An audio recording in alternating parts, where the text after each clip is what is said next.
Hello, welcome to JRC classes. I Jay Naik welcoming all of you. And we are extremely sorry कि yesterday because of some technical issues हम class नहीं ले पाए थे. तो आज से मैंने आप सभी को एक टाइम टेबल भेज दिया है. वो टाइम टेबल कुछ इस प्रकार रहेगा कि एवरी मंडे टू फ्राइडे जो भी सब्जेक्ट होगा उनकी क्लास हमारी रहेगी 12 PM को, मतलब 12 बजे को होगी. और जो वीकेंड्स है जो कि है हमारा सैटरडे और संडे, तो वहां पे हमारी क्लास होगी 3 PM को. और मैं आप सभी को एक और सजेशन देना चाहता हूँ, और वो सजेशन ये है कि आपको प्लेलिस्ट पे ज्यादा फोकस करना है. देखिए, नोटिफिकेशन, लिंक, व्हाट्सएप, ये सब तो ठीक है, लेकिन आप सभी को प्लेलिस्ट पे ज्यादा फोकस करना है. आपको क्या करना है कि प्लेलिस्ट जो है ना, ये प्लेलिस्ट हमारा बना हुआ है एसएससी 2021-22 करके जेआरसी क्लासेस, ऐसा प्लेलिस्ट बना हुआ है. सो आपको क्या करना है, आपको इस प्लेलिस्ट को रेगुलर विजिट करना है. अब प्लेलिस्ट में कैसा अपडेट आएगा उसको ध्यान से समझिए. कि मान लो कि आज 3 बजे क्लास जो अभी आप जो देख रहे हैं वो ऑलरेडी मैंने पहले से रखी हुई क्लास है, तो आप 3 बजे उसको देख पाओगे. फिर नीचे भी आपको कोई और क्लास दिख सकती है कि जो जो आप देख सकते हो, लेकिन कब, तो एग्जैक्ट 12 बजे वो ऑटो प्ले हो जाएगी. मतलब आपको आपको सिर्फ यही करना है कि आपको 12 बजे उस प्लेलिस्ट को ओपन कर लेना है और ऑटोमेटिकली ओपन हो जाएगा. दूसरे नेक्स्ट दिन भी आप देख सकते हो कि नीचे भी एक क्लास होगी जो आप कितने बजे देख पाओगे, तो अगले दिन 12 बजे देख पाओगे. तो ये खास अपने माइंड में फोकस रखने लगा. जब आपको ऐसा लग रहा है कि नहीं आई वांट टू रिवाइज, तो आपको क्या करना है, पूरा प्लेलिस्ट पहले से स्टार्ट कर देना है. तो इसमें आप सोच लो कि आपको किसका रिवीजन करना है, मैथमेटिक्स का करना है या साइंस का करना है. सो अकॉर्डिंगली दैट आप जा सकते हो. चलो, अभी हमारे ये मेन आज के क्लास में ये एपिसोड 6 नंबर, इसमें हम आगे बढ़ेंगे. तो आगे ऑलरेडी हमने देख चुके हैं कि हम साइंस की बात कर रहे थे. तो साइंस का सिलेबस मैंने पूरा आपको एक ओवरव्यू दिलाया है. सारा साइंस का सिलेबस मैंने आपके साथ डिस्कशन किया है with the name of the chapters. मैंने आपको सारे चैप्टर्स के नेम भी आपको समझा दिए कि कौन कौन से चैप्टर्स होंगे और कैसे कैसे उसमें क्या है. केमिस्ट्री के कितने, और उसके बाद बायोलॉजी का पोर्शन आएगा, उसमें बायोलॉजी के कितने हैं. उसके बाद फिजिक्स के इतने चैप्टर्स है और एनवायरमेंटल कितने हैं. तो उसमें से आई टोल्ड यू कि हम देखने वाले फिजिक्स फर्स्ट, तो हमने फिजिक्स से स्टार्ट करेंगे. तो फिजिक्स जो कि है हमारा चैप्टर नंबर 10 से स्टार्ट होता है. चैप्टर नंबर 10 से 13 इतने जो चैप्टर है, मतलब 4 चैप्टर हुए आपके, 10, 11, 13, 10, 11, 12 एंड 13. तो ये जो चार चैप्टर होंगे वो आपके फिजिक्स के होंगे. उसमें से सबसे फर्स्ट चैप्टर में स्टार्ट करूं तो चैप्टर नंबर 10, जो कि है हमारा लाइट रिफ्लेक्शन एंड रिफ्रैक्शन.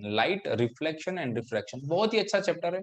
मैं आपको उसको एक टॉपिक वाइज पूरा एक लेके चलूंगा. जब आप पूरा प्लेलिस्ट देखोगे और डे बाय डे जैसे जैसे आप इंक्लूड करते जाओगे, तो आपको बहुत ही अंदर से इन डिटेल मिलेगा. सारे क्वेश्चंस के आपके डाउट, जो भी डाउट्स होंगे वो आपके सारे क्लियर हो जाएंगे. बस आपको नोट कर देना है और उसका जितना भी हो सके उतना मल्टीपल रिवीजन करना है.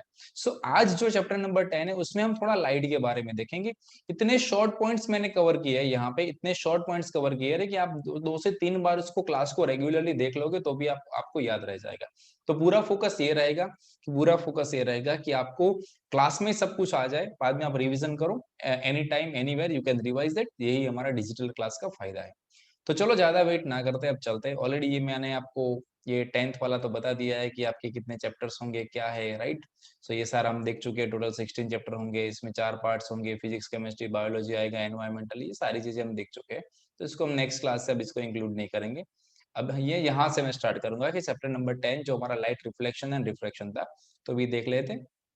पेपर पैटर्न भी हमने देख लिया था कैसा था उसका, सेम एज मैथमेटिक्स था. अब यहाँ पे आ जाते हैं हमारी मेन स्लाइड पे, जो कि है हमारा चैप्टर नंबर 10. चैप्टर नंबर 10 इसमें है, तो चैप्टर नंबर 10 है आपका फिजिक्स में. ऐसा क्वेश्चन आने वाला नहीं है. चलो आगे बढ़ते हैं. लाइट रिफ्लेक्शन एंड रिफ्रैक्शन, ये इस चैप्टर का नाम है. तो चैप्टर के नाम से थोड़ा अंदर का आइडिया आ जाता है कि यस, इस चैप्टर में कौन कौन सी चीजें देखने वाले. ध्यान से इन डिटेल में पढ़ता, देखते आगे. अब हमें समझना है लाइट के बारे में, क्योंकि ये हमारा इंपॉर्टेंट पैरामीटर हो जाता है, क्योंकि इससे ही तो पूरा चैप्टर हमारा बना हुआ है.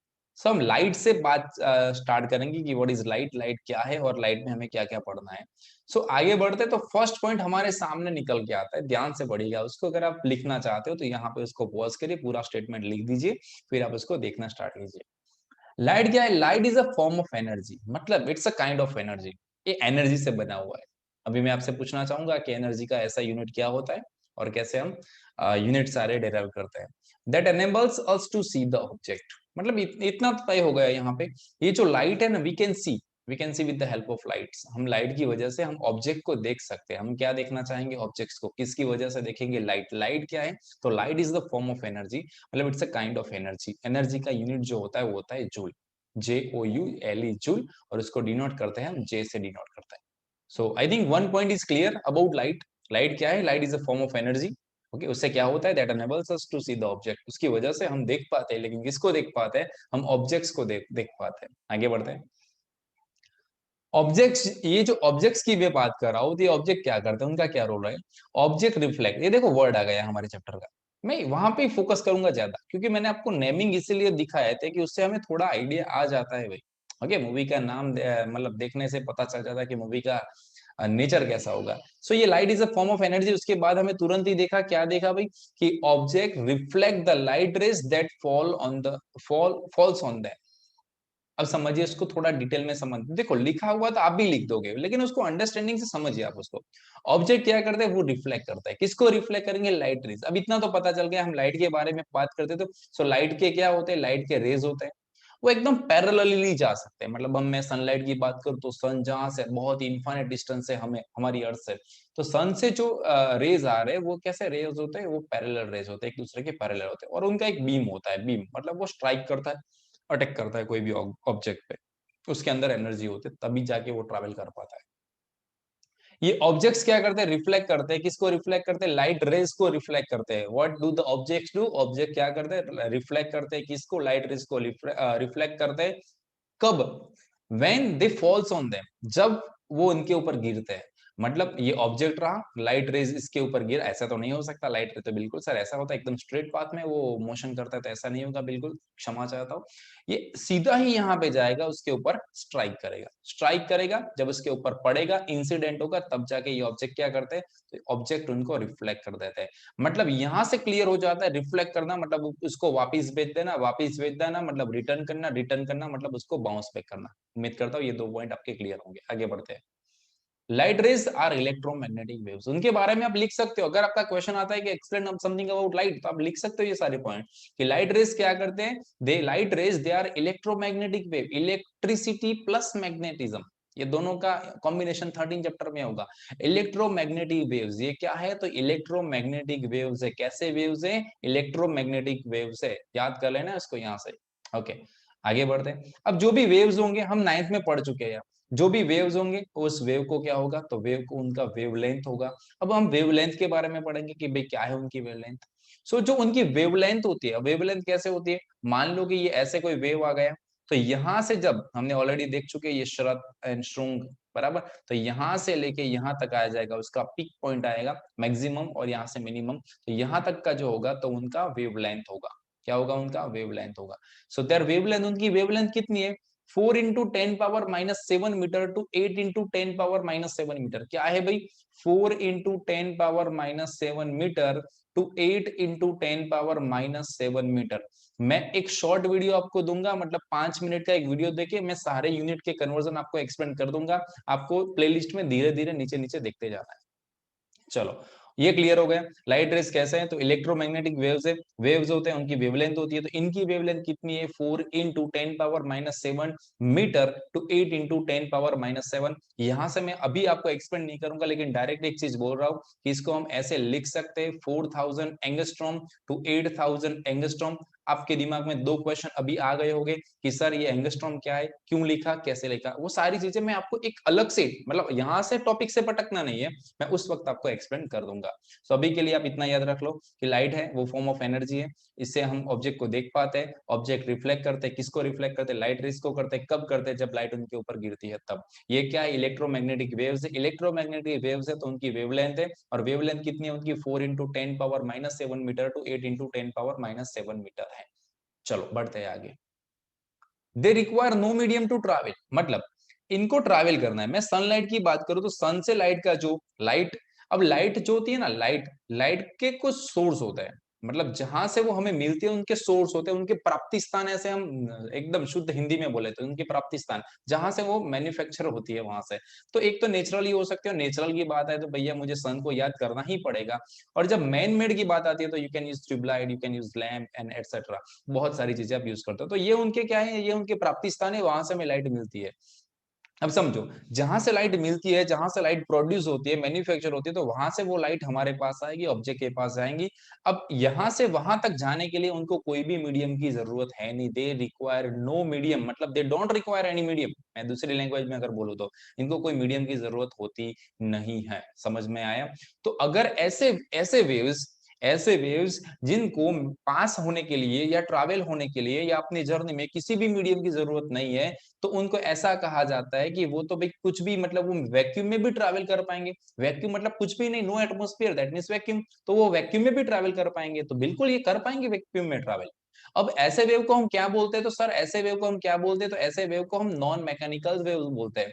कैसे वेव्स बोलते हैं हम? नॉन मैकेनिकल वेव्स बोलते हैं। मतलब क्या हुआ कि ऐसे rays, the waves which don't require any medium, इनको कोई भी मीडियम की जरूरत नहीं है ट्रैवल करने के लिए, उनको हम बोलेंगे नॉन मैकेनिकल वेव्स। और ये कहां पे ट्रैवल कर सकते हैं? तो ये वैक्यूम में भी ट्रैवल कर सकते हैं। अब वैक्यूम में वो ट्रैवल करेंगे तो सर क्या उनका स्पीड होगा? तो भैया बिल्कुल उसका स्पीड होगा। तो अगर ये वैक्यूम में ट्रैवल करेंगे, कर सकते हैं क्योंकि उनको मीडियम की कोई जरूरत नहीं है, तो अगर ये वैक्यूम में ट्रैवल करेंगे तो उनकी स्पीड होगी। और स्पीड उनकी कितनी होगी? तो स्पीड होगी उनकी 3 × 10⁸। ये लिख लीजिए, आपका एक इंपॉर्टेंट क्वेश्चन है। And my dear favourite students, मैं आपको ये कहना चाहता हूँ कि जितनी भी चीजें मैं यहाँ पे डिस्कशन करूंगा वो एग्जाम ओरिएंटेड तो होगी होगी, वो आपको मार्क्स भी दिलाएगी, वो आपको नॉलेज भी दिलाएंगी, and that gives you an experience. तो हमें ये सारी चीजें साथ में लेके जानी है। क्लियर हो गया? तो उनका क्या होगा? स्पीड होगा। स्पीड कितना होगा? तो 3 × 10⁸ मीटर पर सेकंड। सर ये मीटर पर सेकंड क्या है? तो सर मैं 9th में सीख के आया हूँ, मीटर पर सेकंड है। मीटर पर सेकंड क्या है? तो स्पीड का यूनिट है। सर ये कैसे आया? Speed is equal to distance divide by time, तो मीटर बाय सेकंड आ गया। तो चलो इतने पॉइंट्स आपके क्लियर होगी। आप अभी वीडियो को पॉज कर सकते हो, सारी चीजें लिख सकते हो, इसमें कोई पीडीएफ की जरूरत है नहीं, और आप अपने आप याद भी कर सकते हो। थोड़ा सा आगे बढ़ते हैं। अब आगे बढ़ने से लाइट की बात हो गई, अब सीधा चलते हैं रिफ्लेक्शन पे, चलते हैं कि what is reflection of light. क्या है रिफ्लेक्शन ऑफ लाइट? क्या है? तो पूरा उसको एक टेक्निकल वर्ड्स में उसको समझते हैं कि रिफ्लेक्शन ऑफ लाइट की डेफिनेशन समझते हैं। अब मेरे प्यारे बच्चों, यहाँ पे एक बात समझना कि जब भी आप कोई भी डेफिनेशन लिख रहे हो तो वो word to word, quote to quote होनी चाहिए।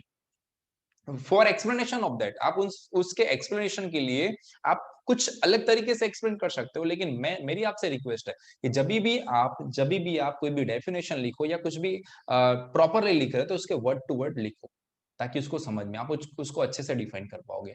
तो अगर कोई मुझे पूछे कि मुझे रिफ्लेक्शन ऑफ लाइट को मुझे डिफाइन करना है, then how can I define that? तो मैं ऐसा लिखूंगा, the phenomena of bouncing back. ये एक फिनोमेना है, ये एक इवेंट है। The phenomena of bouncing back, किसका बाउंसिंग बैक होगा? लाइट रेज का होगा। अभी बात हो चुकी है कि लाइट रेज फॉल होते हैं, इंसिडेंट होते हैं, स्ट्राइक करते हैं इन द सेम मीडियम। ये मीडियम के बारे में मैं डिस्कशन करूंगा आगे रिफ्रैक्शन में। इन द सेम मीडियम मतलब सेम मीडियम में। मीडियम मतलब अभी के लिए ऐसा समझ लो कि मान लो कि पहले बहुत सारे जमानों में एक यूज होता था फॉर द प्रोटेक्शन, ये किस क्या बोलते हैं उसको, ग्लास में थे, bullet proof glass. Yes, bullet proof glass में से नेताजी यहां से वो स्पीच दे रहे थे और पब्लिक सामने बैठ रही थी। अब ये पब्लिक है, ऑडियंस है, ऑडियंस और ये जो नेताजी जो बुलेट प्रूफ ग्लास में से बोल रहे हैं, उनके बीच में एक मीडियम था। वो मीडियम क्या था? वो मीडियम था आपका ग्लास का था। मतलब उनकी वॉइस ग्लास में से आपके पास आ रही है। जब भी दो लोग आपस में बात करते हैं तो एक इंसान बोलता है अभी तो मास्क पहनना जरूरी है, दूसरा इंसान, और मैं आप मेरी आप सभी से रिक्वेस्ट है, आप भी मास्क पहनिए जब भी आप बाहर जाते हो। पहले तो बाहर जाना ही अवॉइड कीजिए। ओके, ये जब दो लोग आमने सामने आके बात करते हैं तो इनके इसमें क्या होता है? एयर मीडियम होता है। एयर भी हो सकता है, या तो फिर मान लो कि कोई डूब गया हो और नीचे से बुला रहा है बचाओ बचाओ, तो वो पानी में से आ रहा है, तो मीडियम ये वाटर हो सकता है, एयर हो सकता है, ग्लास, और बहुत सारे मीडियम हो सकते हैं, केरोसिन, टर्पेंटाइन, बहुत सारे मीडियम हो सकते हैं। I will explain you in the next chapter. तो the phenomena of bouncing back of light rays in the same medium, याद हो गया क्या है? कौन सी phenomena? Bouncing back of light rays, किसका? In the same medium on striking a smooth surface. Surface मतलब ये ऑब्जेक्ट का ही बोला था, सरफेस किसका होगा? ये ऑब्जेक्ट का। ये कौन से ऑब्जेक्ट के? जो हम देख पाते हैं। क्यों देख पाते हैं? कि वो रिफ्लेक्ट करते हैं। On striking of a smooth surface, कितना अच्छा वर्ड लिखा, स्मूथ मतलब उसको पॉलिश किया गया है, उसको पॉलिश किया गया है। It is called the reflection of light. तो इसको अच्छी तरह से लिख देना, the phenomena of bouncing back of the light rays in the same medium striking a smooth surface is called the reflection of light. Sir इसका थोड़ा picture दिखाओ तो ज्यादा अच्छा लगे। तो ये हो गया उसका पिक्चर। तो यहाँ पे आप जब नोटिस करोगे तब आपको ये कुछ ऐसा दिखेगा। ये जो है ना, ये आपका स्मूथ सरफेस है, ये आपका जो ऑब्जेक्ट है उसका सरफेस है। अब देखना, इसको ऐसे जब डिनोट करते हैं तब आपका सरफेस सामने वाली साइड होगा। जब आप उसको ऐसे करते हो तो आपका जो होगा सरफेस वो नीचे होगा। मतलब अभी के लिए सरफेस है वो आपका ऊपर की तरफ है। अब कोई रे आया, इंसिडेंट होने आया, मतलब उसके ऊपर स्ट्राइक होने आता है। जभी भी ये रे जो है वो स्ट्राइक करेगा, जभी भी ये जो रे है वो स्ट्राइक करेगा कहाँ पे, जो स्मूथ सरफेस पे स्ट्राइक करेगा, तो कोई पॉइंट पे स्ट्राइक करेगा। तो वो पॉइंट को हम क्या कहेंगे, वो पॉइंट को हम कहेंगे पॉइंट ऑफ इंसिडेंस कहेंगे। क्या कहेंगे? Point of incidence. याद कर लो, कैसे याद करोगे? स्मूथ सरफेस था, याद ऐसे करेंगे, स्मूथ सरफेस था सामने वाली साइड पे, लाइट रे आया, यहाँ पे इंसिडेंट हुआ, तो ये इंसिडेंट रे हो गया। मैं अभी आपको एक्सप्लेनेशन के लिए शॉर्ट में लिख रहा हूँ। फिर यहाँ पे ये जो पॉइंट पे वो स्ट्राइक करेगा, मतलब यहाँ पे आएगा, तो इस पॉइंट को मैं क्या कहूंगा? उस पॉइंट को कहूंगा पॉइंट ऑफ इंसिडेंस कहूंगा। क्या कहूंगा मैं उसको? Point of incidence. अब ये पॉइंट हमारे लिए इंपॉर्टेंट क्यों है? कि हम यहाँ पे इस पॉइंट पे एक नॉर्मल ड्रॉ करने वाले हैं। सॉरी, क्षमा चाहता हूँ फिगर के लिए, लेकिन आप यहाँ पे देख सकते हो, ये जो यहाँ पे मैंने नॉर्मल ड्रॉ किया, नॉर्मल कहाँ पे ड्रॉ किया? I draw the normal at the point of incidence, मतलब मैंने पॉइंट ऑफ इंसिडेंस पे वो नॉर्मल ड्रॉ किया। फिर यहां से उस लाइट रे का क्या होगा? तो इस लाइट रे का क्या होगा? रिफ्लेक्शन होगा, मतलब उसको मैं कहूंगा रिफ्लेक्टेड रे। बाकी की डिस्कशन मैं अभी नहीं कर रहा हूं, लेकिन आपको ये तीन चीजें इंपॉर्टेंट है, समझनी चाहिए। फर्स्ट, तो ये आपका सरफेस हो गया, यहाँ पे कोई इंसिडेंट रे आया, यहाँ पे पॉइंट है, ये पॉइंट ऑफ इंसिडेंस है, वहां पे हम क्या करते हैं? नॉर्मल ड्रॉ करते हैं, छोटा सा भी ड्रॉ कर सकते हो। और इससे एक ये लाइट है, ये हो गया आपका रिफ्लेक्टेड, समझना, क्योंकि आगे आपका रिफ्रैक्टेड भी आएगा। तो रिफ्लेक्टेड रे हो गया, इसका आप इंसिडेंट रे भी हो गया, और ये क्या हो गया? तो ये आपका नॉर्मल हो गया। क्लियर? ये नॉर्मल, और ये क्या हो गया आपका? तो ये हो गया आपका सरफेस। तो इतनी चीजें आपको याद रखनी है। सो उम्मीद करता हूं कि आज के छोटे से तो छोटे, बस छोटे छोटे पॉइंट क्लियर करने से आपको आगे बढ़ना है। छोटे छोटे पॉइंट क्लियर करते ही आपको आगे बढ़ना है। उम्मीद करता हूँ कि आज के सेशन में मैंने जितनी भी चीजें डिस्कशन की हो, इसका आपको एग्जाम में भी आपको देखने को मिल सकता है। धीरे धीरे पॉइंट होगा, आप बोलोगे कि सर थोड़ा ज्यादा लेक्चर्स दीजिए, तो धीरे धीरे करके जाएंगे, क्योंकि आप अभी तो 10th में एंटर हुए हो ना। Don't worry, leave on me. आपकी सारी जो वरी है, आपके सारे जो टेंशन है, नर्वसनेस है, जो जेआरसी क्लासेस को दे दीजिए। आपको करना क्या है? आपको एक प्लेलिस्ट है, वो प्लेलिस्ट को फिर से कह रहा हूँ, इस प्लेलिस्ट को आपको एक्सेस करना है, ध्यान से उसको देखना है। और आपके रिलेटिव्स, आपके नेबर्स, आपके क्लासमेट, जितने भी बच्चे वो इंग्लिश मीडियम में है और 10th में आ चुके हो, तो आप ये शेयरिंग इज केयरिंग का फंडा याद कर लीजिए। आपको कुछ नहीं करना, आपको उनको एक लिंक शेयर कर देनी है, और वो भी अपनी पढ़ाई स्टार्ट करेंगे, वो भी अपनी पढ़ाई स्टार्ट करेंगे, और उसका जो फ्रूट होगा ना, उसका जो स्वीट फ्रूट होगा ना, वो आपको मिलेगा। So don't forget to like, don't forget to share, and don't forget to subscribe. आपको नोटिफिकेशन मिलता रहेगा, तो आप जरूर से उसको देख लीजिएगा। और प्लेलिस्ट को मैं अभी से फिर से रिमाइंड करता हूँ कि आप उसको अच्छे से चेक करते रहना। सारा एक टॉपिक वाइज वीडियो आपको मिल जाएगा, आपको उसको टाइटल से ही उसको पता चल जाएगा। So thank you so very much for attending the class for today. जय हिंद, जय Bharat. See you soon in the next class, very soon. अब तक के लिए आप उसको रिवाइज कर लेना। जब भी आप कोई दूसरा क्लास स्टार्ट करते हो, तो पहले सारे क्लास का रिवीजन कर लीजिए, और आपके जो भी डाउट्स है, आपके जो क्वेरीज है, आपके जो क्वेश्चंस है, वो कमेंट सेक्शन में बताना मत भूलिएगा। तो see you tomorrow in the next class.